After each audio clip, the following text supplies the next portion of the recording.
Laser कोणीही करू शकतो का? तर लेझर ट्रीटमेंट जर आता आपल्याला माहित आहे की ही लेझर मशीन आहे आणि लेझर मशीनमध्ये वेगवेगळे पॅरामीटर सेट असतात की 1 पासून तर 50 पर्यंत समजा त्याची रेंज असते.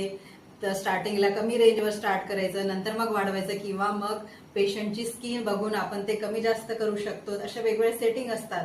पण हे सगळं फक्त स्किन तज्ज्ञ म्हणजे स्किनच्या डॉक्टरच्या देखरेखीखालीच हे व्हायला पाहिजे. अन्यथा ते लेझर केल्याने जे फायदा होणार आहे ते फायदा न होता नुकसान पण होऊ शकते.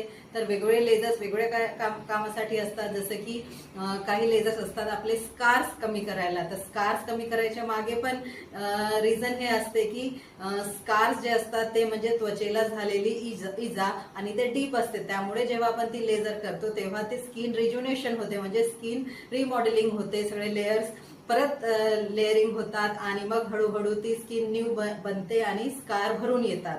तसंच लेझर वेगळी जे एक असते ते म्हणजे अनवॉन्टेड हेअर रिमूव्हलची लेझर, ज्याची लाईट त्या हेअरच्या मुळाला जाऊन मुळापासून नष्ट करते.